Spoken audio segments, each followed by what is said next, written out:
नमस्कार. लातूर धाराशिव भूकंपग्रस्त नागरिक वतीने आज उपस्थित ह्या कृतज्ञता कार्यक्रमासाठी आवर्जून उपस्थित राहिलेले आदरणीय पवार साहेब, आदरणीय दिलीपराव देशमुखजी, या भागातले कॅबिनेट मंत्री संजय बनसोडे, अंबादास दानवेजी, विठ्ठल मणियार, शांतीलाल मुथा, मधुकररावजी चव्हाण, गोपालराव पाटील, ओमराजे निंबाळकर, राजेश भैया, कैलास पाटील, बसवराव पाटील, राहुल मोटे, वैजनाथ शिंदे, दिनकर माने, त्रिंबक भिसे, पृथ्वीराज साठे, बसवराज पाटील, नगराळकर, मेहबूब शेख, सक्षना, विनायकराव पाटील, अमर बिजादार, व्यासपीठावरील सर्वच मान्यवरांना उपस्थित बंधू आणि भगिनींनो, खरं तर मी फार कमी वेळा आदरणीय पवारसाहेबांबरोबर कार्यक्रमाला जाते, पण आमच्या कुटुंबाला आणि आमच्या आयुष्यातला एक अतिशय महत्त्वाचा भाग म्हणजे जेव्हा आयुष्यातल्या कौटुंबिक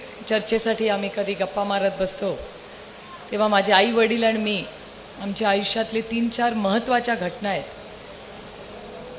त्यातली खिलारी ही अतिशय महत्त्वाची आमच्या आयुष्यातली एक घटना आहे. 2 घटना आहेत ज्याच्याबद्दल माझ्या आईच्या आणि माझ्या मनात नेहमीच अस्वस्थता असते. ती म्हणजे मुंबईत झालेले बॉम्ब ब्लास्ट आणि दुसरी म्हणजे खिल्लारीची घटना. याचं कारण की तेव्हा मी काय राजकारणात नव्हते, एवढा मीडियाही नव्हता, मोबाईलही नव्हता. मी परदेशात राहत होते, माझं लग्न झालं होतं तेव्हा. माझी आई मुंबईला एकटी घरी होती. आदरणीय पवारसाहेब महाराष्ट्राचे मुख्यमंत्री होते. कुठलाही मोबाईल नाही, बातमी नाही, काही नाही.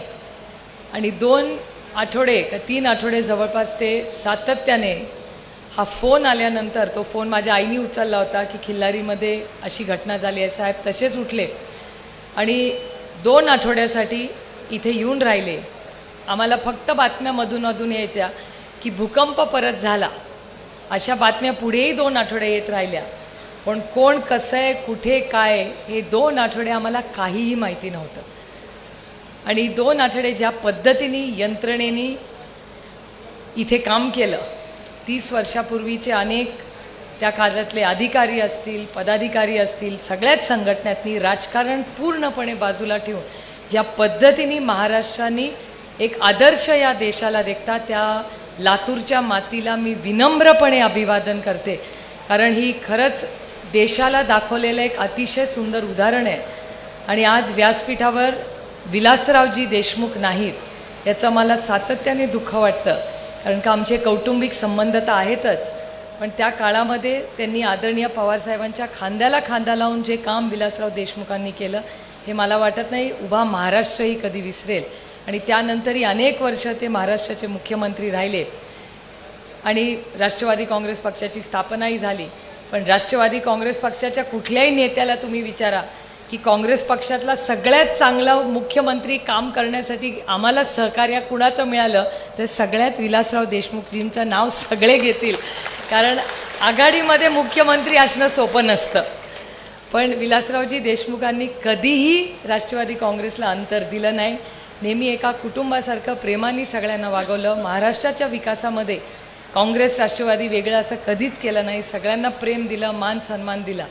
आणि महाराष्ट्राची जान बान आणि शान ज्याच्यात कदाचित आज कमतरता दिसत असेल सगळ्यांना, पण ती त्या काळात विलासरावजींनी एक मुख्यमंत्री म्हणूनही ठेवली. ही आमच्यासाठी एक खूप अभिमानाची गोष्ट आहे. मगाशी अमरचं भाषण मी ऐकत होते. अमरचं भाषण असताना त्यांनी त्यांच्या अनेक आठवणी सांगितल्या. आठवणी सांगताना काय कशामधून कुठल्या दुःखातून तुम्ही सगळे गेले असाल, पण मला अभिमान एका गोष्टीचा वाटतो की त्यांनी आरक्षणाची मागणी केली. 93 साली भूकंप झाला, 94 वर्षापासून आरक्षणाची अंमलबजावणी आदरणीय पवारसाहेबांनी केली. मला खंत एकाच गोष्टीची वाटते, आम्हाला आरक्षण देण्याचा निर्णय घेतलेला आहे केंद्र सरकारने, पण तो चेक असा दिला आहे त्याच्यावर तारीखच नाही आहे. त्याच्यामुळे महिलांना आरक्षण दिलेलं आहे पण त्याला तारीख नाही आहे. म्हणजे आता 29ला मिळेल, 34ला मिळेल का कधीच मिळणार नाही, आता देवालाच ठाऊक. पण मी तुम्हाला एक शब्द देते, तर 2024मध्ये इंडियाचं राज्य आलं तर पुढच्या इलेक्शनमध्ये पूर्ण ताकदीने ह्या देशातल्या प्रत्येक महिलेचा मान सन्मान होईल. आणि तिला 33% करून लवकरात लवकर 50% आरक्षण देण्याचाही प्रयत्न आम्ही करू. आणि अमर, तुम्ही एक मागणी केली आहे की आदरणीय पवारसाहेबांनी आरक्षण दिलं ते अडचणीत एवढ्यासाठीच 2002मध्ये आलं की काही लोकांचं म्हणणं होतं की हे ह्या 2च जिल्ह्यांसाठी आहे, ते पाटणलाही द्यावं, आणि ते विलासरावजींनी केलं आणि ते पुढे टिकलं. तर ह्याच्यातही तुमच्या ज्या काही मागण्या असतील महाराष्ट्र सरकारकडे, आज व्यासपीठावर एक मंत्री उपस्थित आहेत, पण प्रकल्पग्रस्तांसाठी पूर्ण ताकदीने मी स्वतः तुमच्या, आणि आज ओमी आहे, राजेश भैयाही उपस्थित आहेत, आम्ही पूर्ण ताकदीने तुमच्या आरक्षणासाठी जे काही तुम्हाला कदाचित काळाबद्दल लागणारे बदलही असतील ते काळाबरोबर, कारण का शेवटी 30 वर्ष झालेली आहेत, तुमच्या गरजा सगळ्या, समाज जसा बदलतो तशा त्यातल्या गरजाही बदलतात. तर त्या आरक्षणामध्ये काही बदल घडवायचे असतील तर त्याच्यासाठी जी काही मदत तुम्हाला लागेल, लोकप्रतिनिधी म्हणून ओमराजे, राजेश भाई आणि मी पूर्ण ताकदीने महाराष्ट्र सरकारकडे तुमची बाजू मांडू. आज एका अतिशय चांगल्या कार्यक्रमात मला एका गोष्टीचा आनंद वाटतोय की हा कार्यक्रम ह्या सगळ्या टीमनी केलेला आहे. इथे कुठलीही सरकारी यंत्रणा नाही. त्यामुळे एखाद्या ग्रुपनी चांगलं काम करायचं म्हणलं तर काय करू शकतात, म्हणजे सर्वसामान्य मायबाप जनतेमध्ये काय ताकद असते ती आज इथे आल्यावर बघायला मिळाली, ह्याचा मला सार्थ अभिमान आहे. आणि नवीन पिढी, सक्षणा असेल, सक्षणाच्या बरोबरचे सगळे सहकारी असतील, यांनी एक अतिशय घरगुती पण सुंदर असा हा कार्यक्रम इथे आयोजित केला. याबद्दल मी त्या सगळ्यांचे मनापासून कौतुक करते. बरीच भाषणं व्हायची आहेत त्याच्यामुळे मी फार काय माझं लांब भाषण करणार नाही, पण एक गोष्ट लातूरला आल्यावर आवर्जून उपस्थित करीन, कारण का ह्या भागातला महत्त्वाचा प्रश्न आहे की हमी भावाबद्दल सातत्याने, मग कांदा असेल, दूध असेल, गहू असेल, सोयाबीन असेल, याचे सातत्याने त्याच्यात आपल्या सरकारला, म्हणजे ना हे सरकार ना केंद्र सरकार हे न्याय देत नाही. पूर्ण ताकदीने अनेक वेळा मला टेलिव्हिजनवरही ऐकायला मिळतं की आज सरकार दरबारी न्याय मिळत नाही. मी गमतीने अनेक वेळा लोकांना विचारते की या देशाचा शेती मंत्री कोण आहे, फार कमी लोकांना माहिती असतं. मधूनच एखादा म्हणतो शरद पवार, म्हटलं शरद पवार होते, आता नाही आहे बाबा. पण पूर्ण ताकदीने ह्या भागातल्या शेतकऱ्यांना न्याय कसा मिळेल याच्यासाठी दिल्लीमध्येही आणि महाराष्ट्रामध्ये आम्ही पूर्ण ताकदीने राजकारण बाजूला ठेवून पूर्णपणे तुमच्या मागे आहोत. कारण आज शेती ही अडचणीत आलेली आहे. तुम्ही कांद्याचा प्रश्नाचंही पाहिलं असेल, कांद्यासाठी सगळ्यात पहिल्यांदा कोण बोललं असेल तर 4 महिन्यापूर्वी मी बोलले होते. मी केंद्र सरकारला सांगितलं होतं की जगामध्ये कांदा कमी आहे पण महाराष्ट्रात कांदा जास्त आहे, त्याच्यामुळे जातीने त्याचं लक्ष घाला. तसंच सोयाबीनचं आहे, मी येताना बोर्ड पण बघितले भाव जे तुम्हाला मिळाले, त्यामुळे हा भाव मला तरी मान्य नाही आहे. त्याच्यामुळे शेतची आणि शेतकऱ्याला न्याय देण्यासाठी जो काही संघर्ष करावा लागेल तो पूर्ण ताकदीने, तुमच्या भागातली लोकप्रतिनिधी नसली तरी महाराष्ट्राची एक मुलगी म्हणून दिल्लीमध्ये तुमचे जे काही प्रश्न असतील ते पूर्ण ताकदीने ओम आणि मी नक्की मांडू, एवढीच तुम्हाला ग्वाही देते. आणि ह्या कृतज्ञता समितीचे जे काही मूलभूत प्रश्न आहेत त्याच्यासाठी आपण सगळे मीटिंग घेऊ आणि ते मार्गी लावण्यासाठी आम्ही सगळे, राजेश भैया, मी, ओम, सगळे तुमच्याबरोबर कटिबद्ध आहोत. एवढीच ग्वाही देऊन आज एका चांगल्या कार्यक्रमाला इथे आपण आमंत्रित केलं, आमचं अतिशय प्रेमाने स्वागत केलं, याबद्दल तुमचे मनपूर्वक आभार मानून आज विलासरावजींची ही आठवण येते. आणि आज कार्यक्रमाला मला वाटतं पद्मसिंह पाटलांचाही उल्लेख आधीच्या भाषणात झाला. त्यांना आमंत्रण दिलं आहे पण मला वाटतं ते आज त्यांना काही येता आलं नाही, तर त्यांनीही केलेल्या कामाची नोंद ही आपण सगळ्यांनी घेतली पाहिजे. या सगळ्यांनी जे काम महाराष्ट्राच्या उभारणीत केलं त्या सगळ्यांचे मी मनपूर्वक आभार मानते, कौतुक करते आणि आपली रजा घेते. जय हिंद, जय महाराष्ट्र, जय आघाडी. धन्यवाद ताई. अतिशय सुंदर आमच्या भूकंपग्रस्त भागातील लोकांसाठी आपण आपले विचार व्यक्त केले. यानंतर मंत्री संजयजी बनसोडे साहेब यांना विनंती करतो की 2 शब्दामध्ये आपण आपलं मनोगत व्यक्त या ठिकाणी करावं. संजय बनसोडे. लातूर धाराशिव भूकंपग्रस्त नागरिकाच्या वतीनं पद्मभूषण आदरणीय साहेबांचा कृतज्ञता कार्यक्रमास उपस्थित, या कार्यक्रमाचे अध्यक्ष तुम्हा आम्हा सर्वांचेच लाडकं नेतृत्व सहकार महर्षी आदरणीय दिलीपरावजी देशमुख साहेब, महाराष्ट्र विधान परिषदेचे विरोधी पक्षनेते माननीय अंबादासजी दानवे साहेब, ज्येष्ठ मार्गदर्शक आदरणीय विठ्ठल शेठ मनियार साहेब, ज्येष्ठ मार्गदर्शक शांतीलालजी मुता साहेब, आपल्या सगळ्यांच्या भगिनी, संसद रत्न म्हणून ज्यांना आपण संबोधतो त्या आदरणीय सुप्रियाताई सुळेताई, माजी मंत्री, काँग्रेस पक्षाचे नेते बसवराज पाटील मुरुमकर साहेब, माजी मंत्री मधुकररावजी चव्हाण साहेब, भारतीय जनता पार्टीचे नेते आणि शिक्षण तज्ज्ञ म्हणून ज्यांना ओळखलं जातं ते गोपाळरावजी पाटील साहेब, खासदार ओमराजे निंबाळकर साहेब, आमचे मराठवाड्याचे नेते राजेश टोपे साहेब, आमदार कैलाश टोपे साहेब, कैलाशजी पाटील साहेब, राहुलजी मोठे साहेब, माजी आमदार वैजनाथजी शिंदे साहेब, दिनकरजी माने साहेब, त्र्यंबकजी भिसे साहेब, पृथ्वीराजजी साठे साहेब, आदरणीय बसवराज पाटील नागराळकर साहेब, युकाचे अध्यक्ष महबूबजी शेख, सक्षणाताई सलगरताई, सुनीलजी साळुंके, प्रकाशजी पाटील, सुभाषजी पवार साहेब, सुरेशदाजी बिराजदार साहेब, व्यंकटजी बेदरे साहेब, काँग्रेस पक्षाचे अध्यक्ष शीर्षलजी उडगे साहेब, शिवसेनेचे अध्यक्ष बालाजी रेड्डी साहेब, संतोषजी सोमवंशी, पप्पूभाई कुलकर्णी, रमेशजी हेळंगे, कमलाकरजी भोसले, अमरजी बिराजदार, उपस्थित मंचावरील सर्वच मान्यवर, लातूर धाराशिव जिल्ह्यातील भूकंपग्रस्त बांधव, पत्रकार बांधवांनो, 30 सप्टेंबर 1993 हा दिवस देशाच्या आणि राज्याच्या इतिहासात आपण काळा दिवस म्हणून आज आपण त्या ठिकाणी ओळखला जातो, आपण त्या ठिकाणी पाळला जातो. लातूर आणि धाराशिव या दोन जिल्ह्यात 6.4 रिक्टर स्केलचा भूकंपाची तीव्र धक्के आपल्याला त्या ठिकाणी बसले. ह्या दोन्ही जिल्ह्यातील 52 गावं उद्ध्वस्त झाली होती. 30,000 घरांचं नुकसान झालं होतं. अनेक लोकांचे प्राण त्या ठिकाणी गेली होती. संसाराची राखरोंगळी त्या ठिकाणी झाली.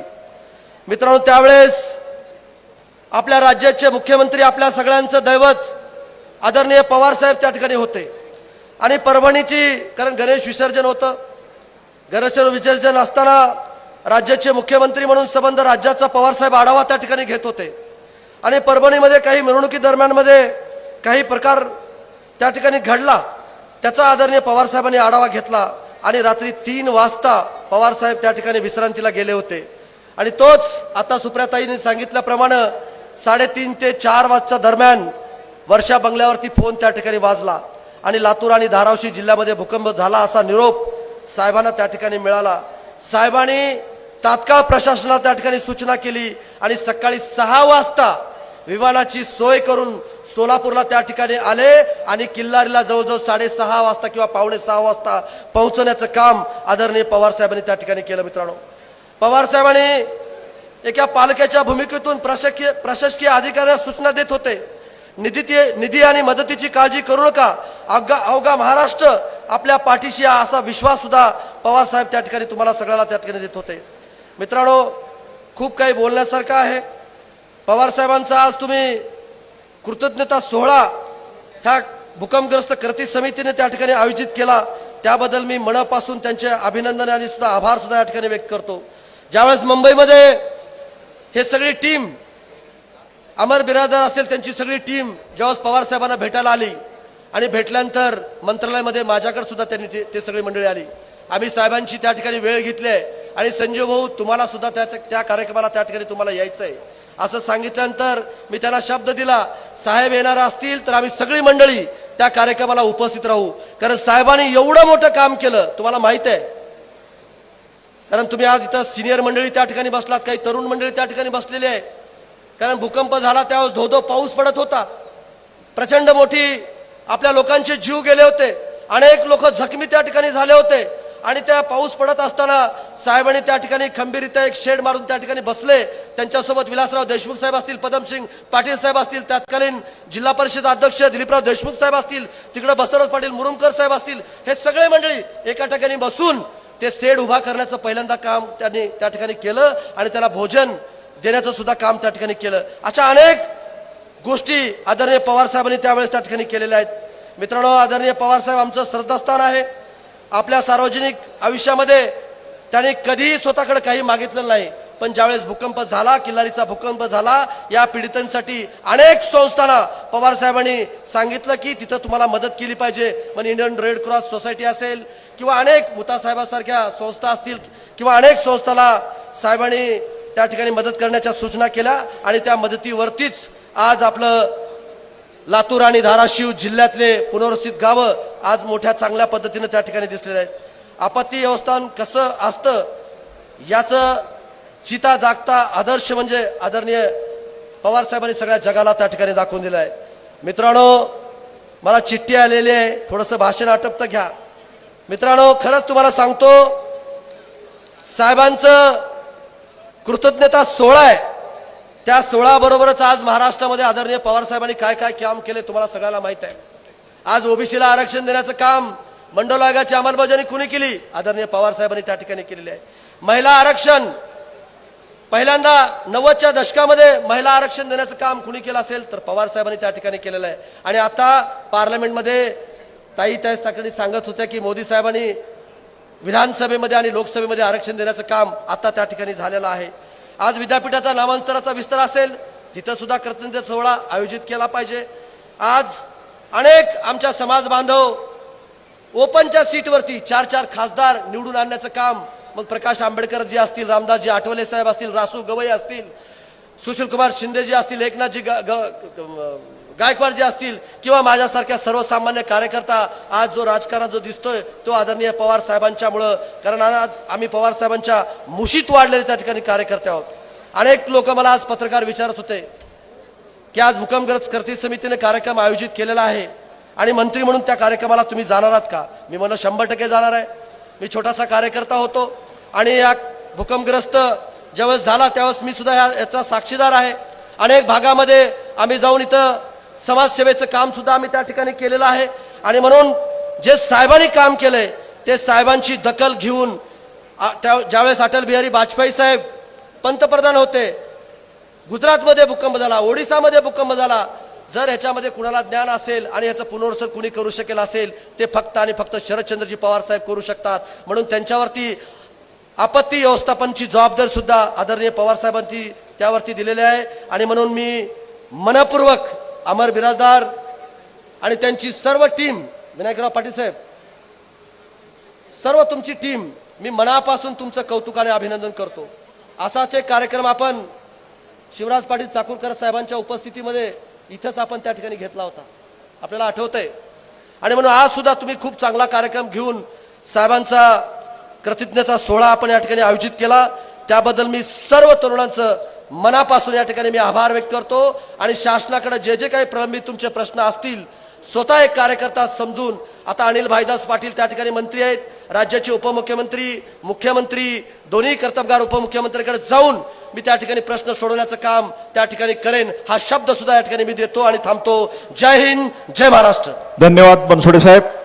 यानंतर विरोधी पक्षनेते अंबादास दानवे साहेबांना विनंती करतो की आपण आपलं मनोगत व्यक्त करा।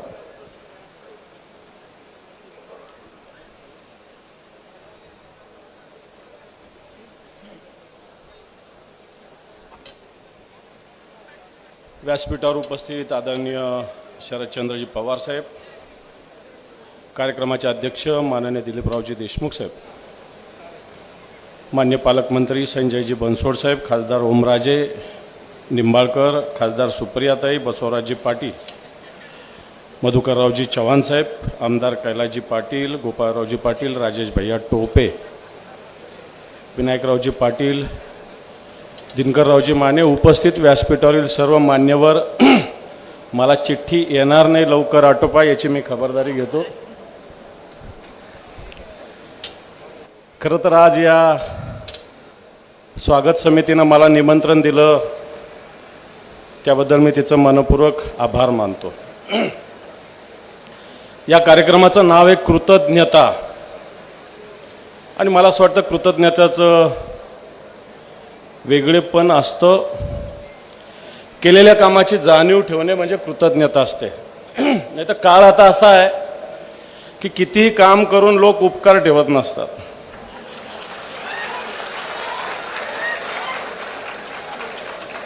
आणि केल्यावर असं म्हणतात की काय तुम्ही काय उपकार केले का आमच्यावर, तुमचं कामच आहे ते करणं, असंही लोक म्हणत असतात.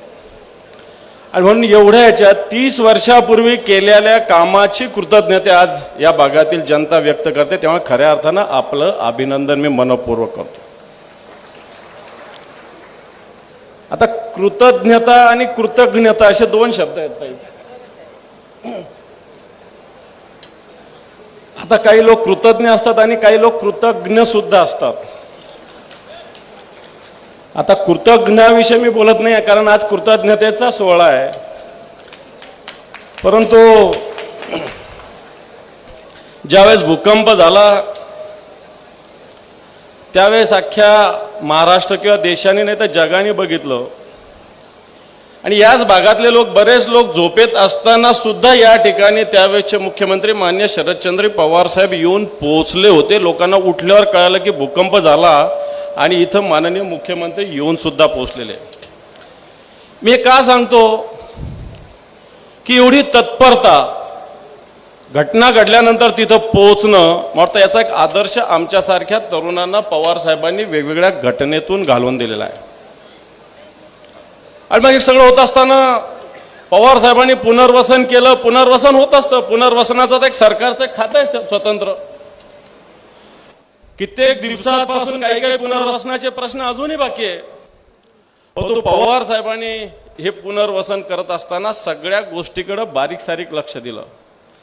आपली अर्थव्यवस्था जी 12 बलुतेदारावर अवलंबून आहे, गावातला सुतार असेल, लोहार असेल, चांभार असेल, या सगळ्यांची व्यवस्था कशा पद्धतीनं व्हावी या पद्धतीनं एक रचना जी आपली जुनी गाव पद्धतीची आहे, जी महात्मा गांधींनी सांगितलेलं आहे, जी आपली ग्राम पद्धती त्या पद्धतीनं रचना करण्याचा मान्य पवार साहेबांनी प्रयत्न केला.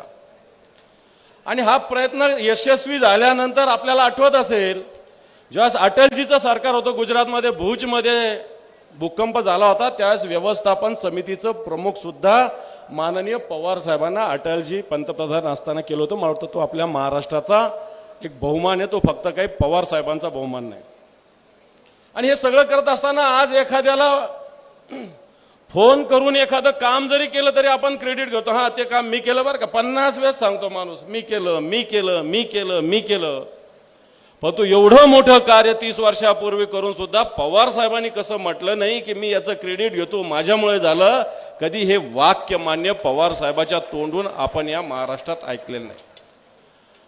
आणि म्हणून मला असं एक वाटतं की आज राजकारणात कष्ट करण्याची संख्या दुर्मिळ होत असताना पवार साहेबासारखी एक व्यक्ती ज्या पद्धतीनं कष्ट करते आणि त्याचा एक मला वाटतं किल्लारी वासियांनी नव्हे तर लातूर धाराशिव जिल्ह्यातील जनतेनं एक कायमचं एक कृतज्ञता व्यक्त केली आहे.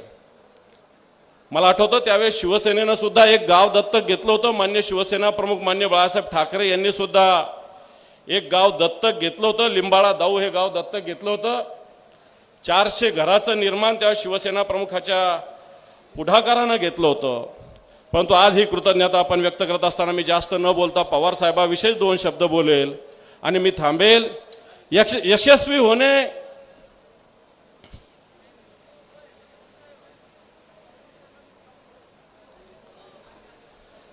होणे रक्तात नव्हे तर मनात असावं लागतं.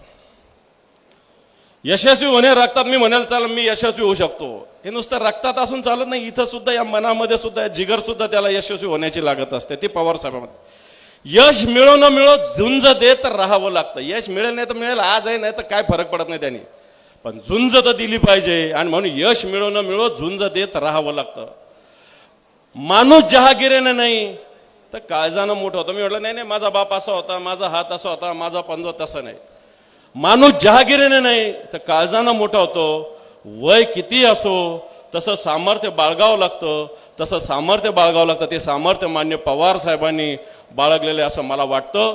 भूकंपग्रस्ताचे बरेच प्रश्न आहे. आरक्षणाच्या संदर्भात जे रिझर्वेशन ठेवलंय मधल्या काळात या सरकारने, आताच्या सरकारने याच्यात काही दुरुस्त्या करण्याचा प्रयत्न केलेला आहे. आणि मला असं वाटतं ही दुरुस्ती करत असताना 1966ची जी अट घातलेली आहे त्याच्यामुळं आपल्या भागातील भूकंपग्रस्तांना नोकऱ्या मिळताना अडचणीत येऊ शकतात. इथं बनसोड साहेब बसलेले, मी त्यांना विनंती करेल की अशा पद्धतीनं या भागातील भूकंपग्रस्ताचा अधिकार आपल्याला हिरावून घेता येणार नाही आणि म्हणून येणाऱ्या काळामध्ये पवार साहेबाच्या नेतृत्वाखाली निश्चित हाही लढा आपण देऊ। आणि ही कृतज्ञता व्यक्त करताना येणाऱ्या काळात देशावर जी जी आपत्ती येत असेल, पवार साहेबांसारख्या नेतृत्व आपल्याला लाभलेलं आहे, ही सुद्धा नैसर्गिक आपत्ती येणार का आपण परतूर लावण्याचा, नैसर्गिक येऊ का राजानं निर्माण केली असो, प्रजेची असो, ही परतून लावण्याचा संकल्प आपण सगळे मिळून करू आणि मान्य पवार साहेबांच्या प्रती आपण कायमचं कृतज्ञ राहण्याचा संकल्प करू। एवढं सांगतो, थांबतो। जय हिंद, जय महाराष्ट्र। धन्यवाद दानवे साहेब, अतिशय चांगले विचार भूकंपग्रस्ताच्या बाबतीमध्ये आपण मानले, त्याबद्दल परत एकदा आपले आभार। यानंतर आजच्या कार्यक्रमाचे अध्यक्ष आणि सहकार मनशी आदरणीय दिलीपरावजी देशमुख साहेबांना मी विनंती करतो की आपलं अध्यक्षीय मनोगत या ठिकाणी व्यक्त करावं।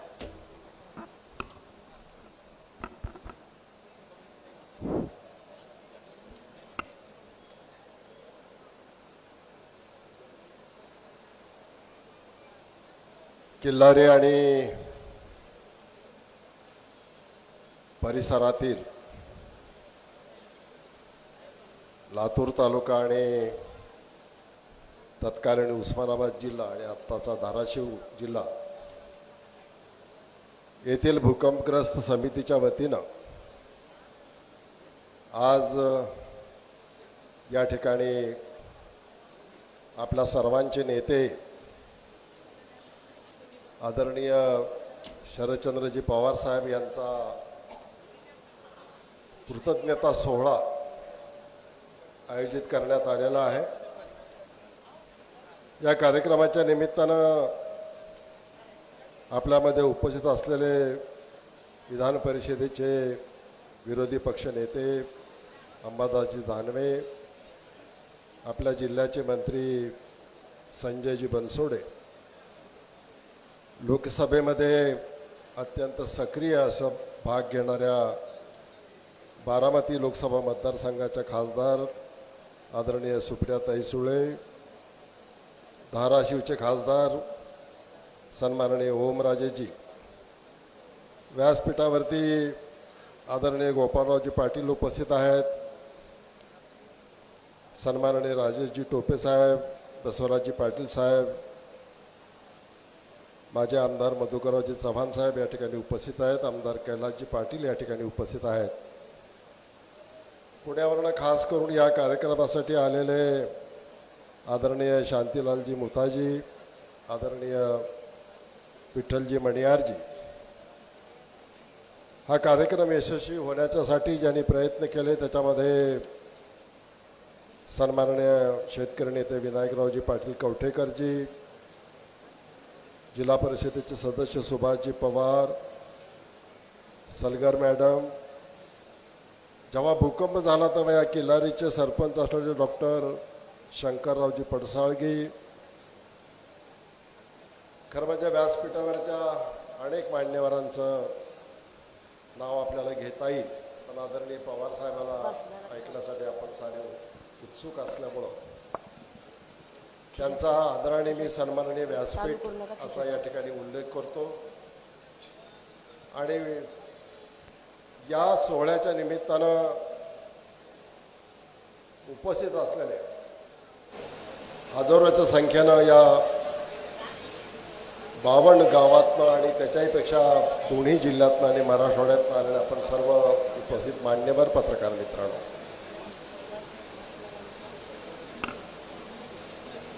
बरोबर 30 वर्षापूर्वी 30 सप्टेंबर 1993ला त्या पहाटे जो प्रलयंकाळी अशा प्रकारचा भूकंप झाला आणि त्याच्यामध्ये दोन्ही जिल्ह्याचे मिळून दुर्दैवानं 9700 लोकांचा त्या ठिकाणी त्या भूकंपामध्ये बळी गेला, निधन झालं।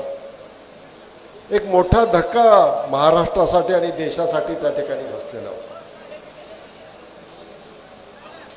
अशा वेळी नेत्याची सुद्धा कसोटी असते, जनतेची तर कसोटी असतेच, पण तत्कालीन मुख्यमंत्री आदरणीय पवार साहेबांनी 2 तासाच्या आतमध्ये दोन्ही पालकमंत्र्यांना सोबत घेऊन तेव्हाचे लातूरचे पालकमंत्री विलासरावजी देशमुख साहेब आणि उस्मानाबादचे पालकमंत्री डॉक्टर पद्मसिंह पाटील साहेब आणि मुख्य सचिव आणि पुनर्वसन खात्याच्या अधिकारी घेऊन 7 वाजता किल्लारीमध्ये येऊन या सगळ्या गोष्टीची पाहणी केली. खरं म्हणजे अशा प्रकारची आपत्ती जेव्हा राज्यावरती येतो सुद्धा, आता सुद्धा हेलिकॉप्टरमधनं फिरणार आहे. अनेक नेते महाराष्ट्रामध्ये आहेत, आपण रोज पाहता आहोत. हवाई पाहणी करून जायचं आणि 3-4 हजार कोटीची तरतूद नसताना सुद्धा घोषणा देऊन मोकळं व्हायचं. भविष्यामध्ये लोक ते विसरून जातात आणि पुढे काहीच होत नाही. पण पवार साहेब हे असे नेते आहेत की केवळ त्यांनी कसली घोषणा केली नाही की प्रत्यक्षपणे, हे केवळ महाराष्ट्रातलं उदाहरण नाही, केवळ देशातलं उदाहरण नाही, ते जगातलंही उदाहरण आहे. या सगळ्या भूकंपग्रस्त गावातल्या लोकांची पडलेली घरं पक्की बांधून दिली, त्यांना निवाऱ्याची सोय केली, त्यांना आरोग्याची सोय केली. शेतकऱ्याचं बी बियाणं मातीखाली बुजलं असताना शासनाच्या माध्यमातून मोफत रबीची पेरणी करून दिली. आणि इथल्या दुर्दैवानं पोरक्या झालेल्या मुलाबाळांच्या शिक्षणाची सोय त्यांनी त्या ठिकाणी करून दिली. तर हे उदाहरण केवळ महाराष्ट्रापुरतं नव्हे, तर जगाच्या पातळीवरती जेव्हा जेव्हा असं कुठलं संकट आलं तर पवार साहेबांनी काय त्यावेळेसची उपाययोजना केली होती याची आठवण ठेवून त्याची अंमलबजावणी काम करण्याचं, अशा प्रकारचं केवळ पाहणी करून जाणारं नेतृत्व नाही, तर मनापासनं ते प्रश्न सुटेपर्यंत अनेक बैठका झाल्या. त्या सविस्तरामध्ये जाऊन मी आपला वेळ घेऊ इच्छित नाही, कारण आपल्या अनेकांना त्या सगळ्या गोष्टी माहिती आहेत. आणि म्हणून नेतृत्व कसं असावं, सत्ता हे साधन आहे. पवार साहेबांनी सत्तेकडे लोकांच्या सेवेचं साधन म्हणून बघितलं, पण अलीकडच्या काळामध्ये साध्य म्हणून सत्तेकडे पाहणारे अनेक जण या ठिकाणी निर्माण झालेले आहेत. आणि म्हणून त्यांना साधन आणि साध्यामधला फरक कळला नाही. साधन हे दुसऱ्याच्या मदतीसाठी असतं, साध्य हे फक्त आपल्यापुरतं मर्यादित असतं किंवा आपल्या बगलबच्च्यापुरतं मर्यादित असतं. हा फरक हा नेतृत्वातला आपण समजून घेतला पाहिजे.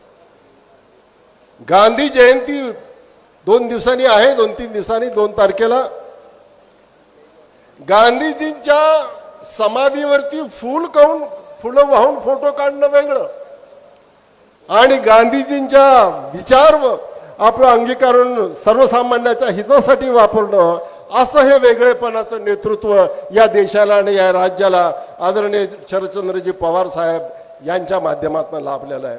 आणि म्हणून साहेब हा एक आमच्या या किल्लारी परिसरातल्या तरुणांनी एक मनामध्ये घेतलं. म्हणजे आपली आठवण केवळ आपले समकालीन लोक ठेवतात असं नव्हे, तर तरुणाच्या मनामध्ये की जेव्हा भूकंप झाला तेव्हा हे तरुण 3, 4, 5 वर्षाचे, तेव्हा त्यांना फारसं काही कळतही नव्हतं काय झालंय ते.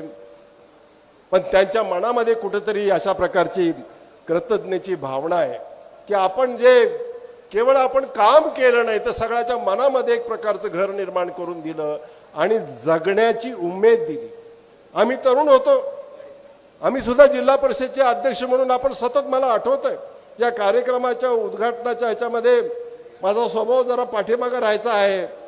मला आठवतं आपण बोलून घेतलं, अध्यक्ष इकडे या. हा एक ऐतिहासिक अशा प्रकारचा कार्यक्रम या ठिकाणी होत असताना त्या फोटोमध्ये तुम्ही असलं पाहिजे. असे मुख्यमंत्री जे सर्वसाधारण एका जिल्हा परिषदेच्या अध्यक्षाची सुद्धा काळजी घेणे, साहेब आम्ही तेव्हापासून शिकलो की आजही आम्हाला आठवतं की साधा गावचा सरपंच असला तरी सरपंच या इकडे अलीकडे, हे कुणाकडनं शिकलो, हे आपल्याकडनं शिकलो.